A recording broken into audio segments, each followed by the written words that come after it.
The next presenter is Mr. Craig Mckay. Craig is a geologist with 26 years experience and holds a Bachelor of Applied Science, Applied Geology with honours and a Master of Science degrees. He's also a member of the Australian Institute of Mining and Metallurgy. Mr. Mckay has held positions with a number of major resource companies, including Shell, Acacia Resources, and AngloGold. Mr. Mckay has been a director of Golden Rim since 8 October 2004 and the managing director since 19 February 2007. Ladies and gentlemen, please join me in welcoming Mr. Craig Mckay.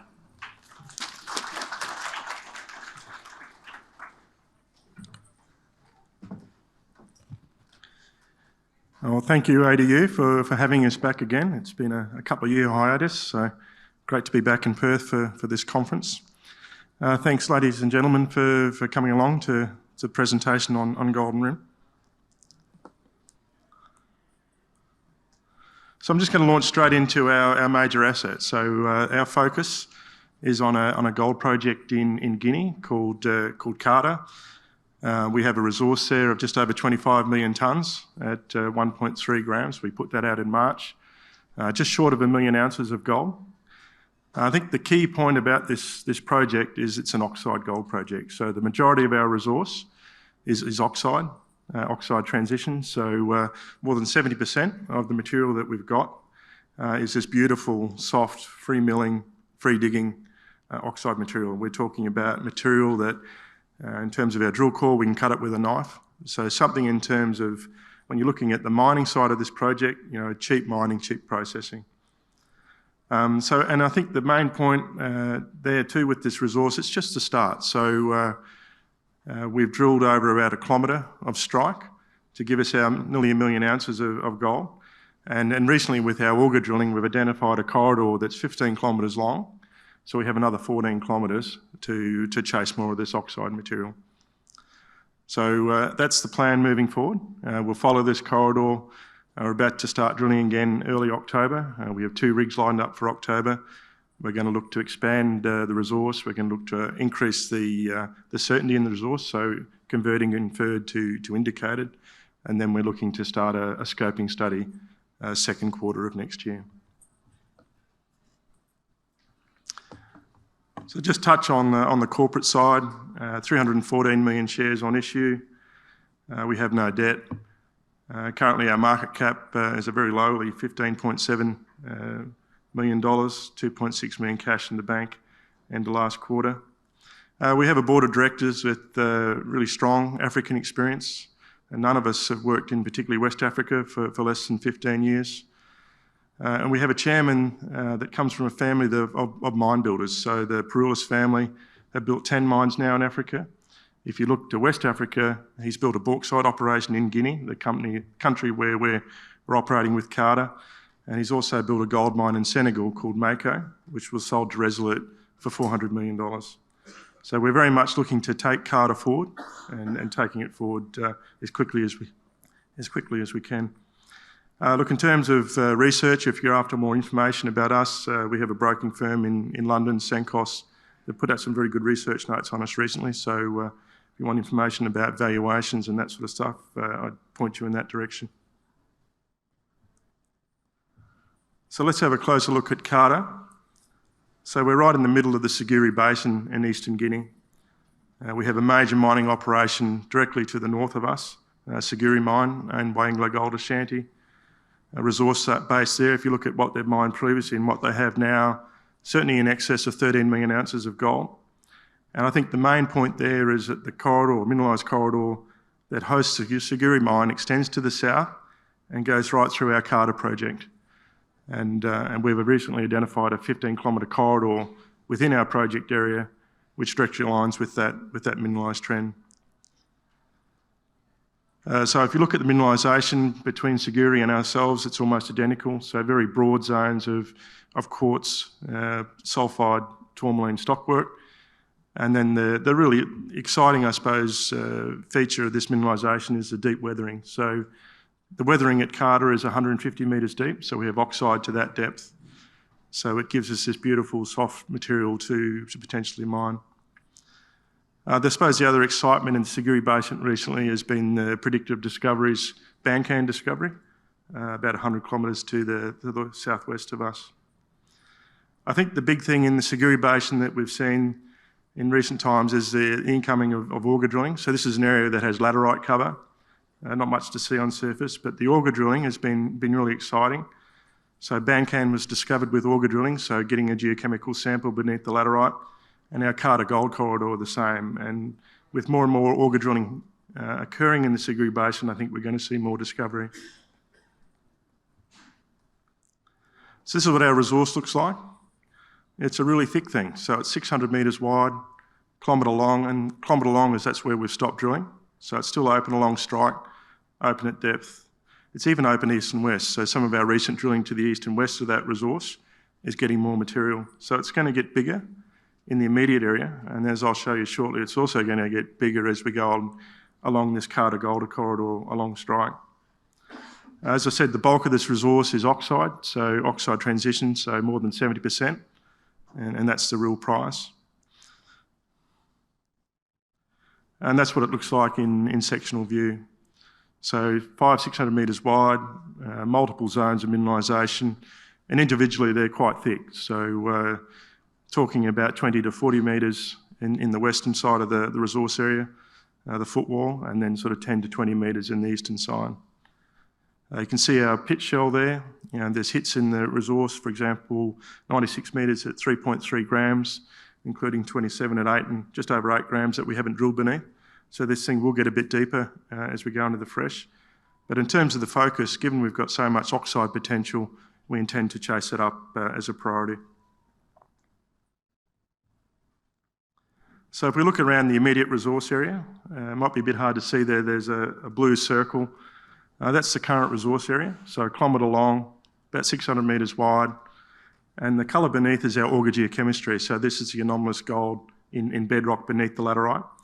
You can see that our auger anomaly extends way outside our resource area, and we've just done our first drilling outside the resource, and we're getting really good hits. So 66 metres at 1 gram, 400 metres north of the resource. We're getting material out to the east. We think we'll get more out to the west and to the south. So it's going to get bigger just in this immediate resource area. But then the big prize, and I'll show you shortly, is along strike. So I suppose this is probably the most important slide in the deck. So this is our auger geochemistry through our licence area. So we've identified this 15-kilometre corridor in auger drilling. The little blue circle there is where the resource stands at the moment, so only 1 kilometre out of 15. We've just started to do our first drilling along that anomalous zone, and we're starting to get some very good oxide hits, particularly in the north in an area that we call Mckay.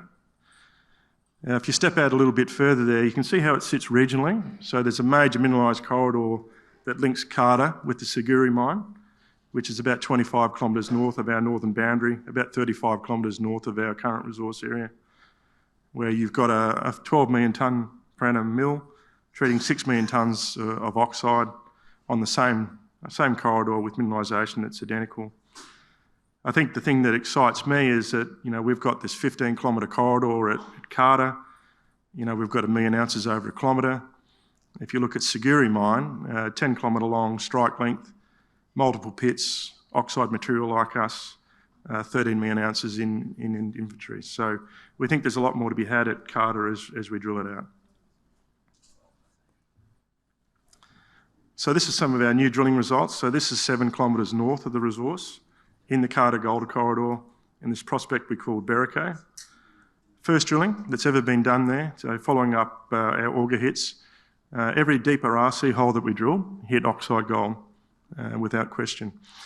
And if you look at some of the hits there, if you look at the results, I don't think we got an intercept that was lower grade than our current resource grade. So we're getting hits there that are 5 and 6 grams.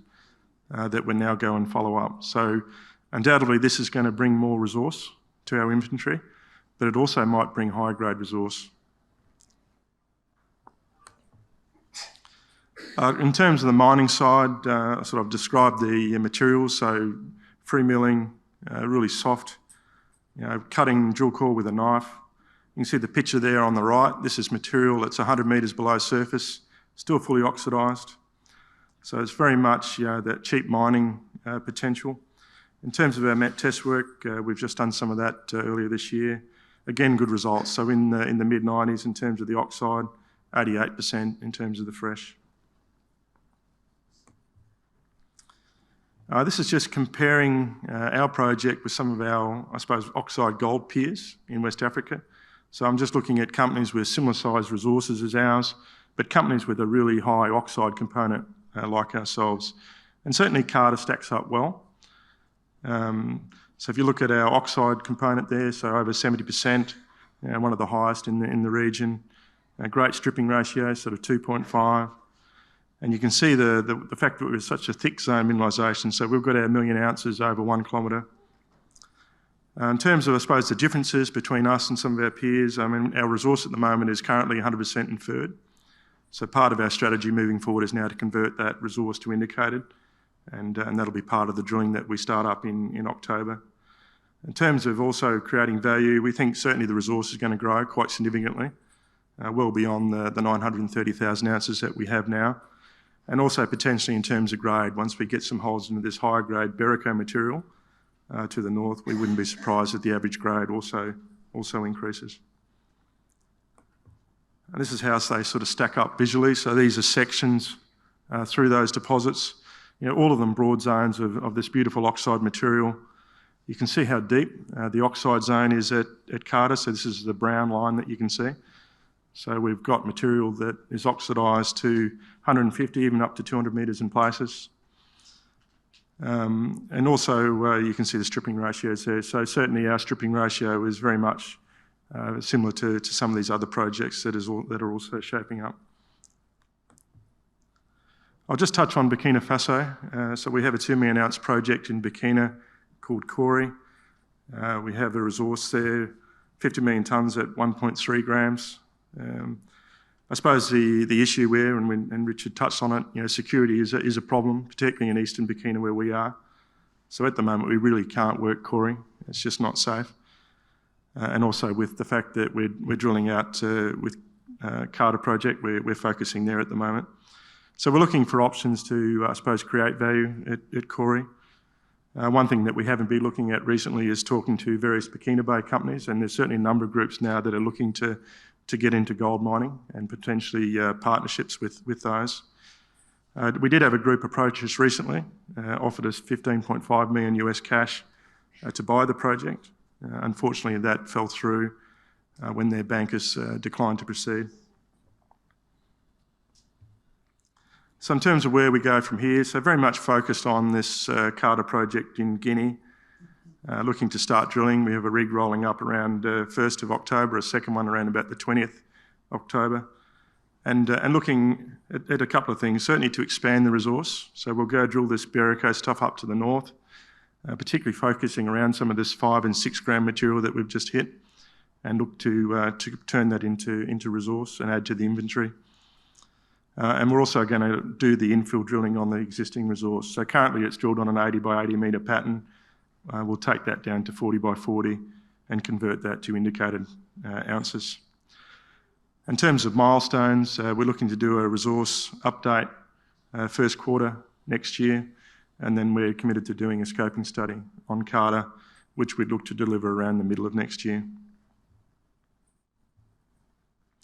ESG, look, 100% of our workforce in West Africa are West African, and it's been like that for the 14 years that we've been there. So very committed to training and building up our local workforce. Certainly other initiatives there. I suppose probably the one that we're most proud of in the last period is it's just supporting education in the schools around the Carter project. So 2,200 students supplying their textbooks for about 6 villages in the local district.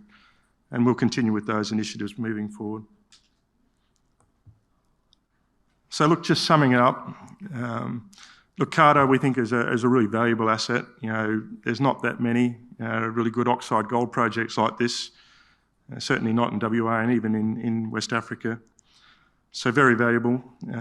We're looking to expand it, and certainly that will happen, and looking forward to drilling these first holes at Burkina Faso. Certainly a strategic part of the basin. We're right in the middle of the Skiri Basin.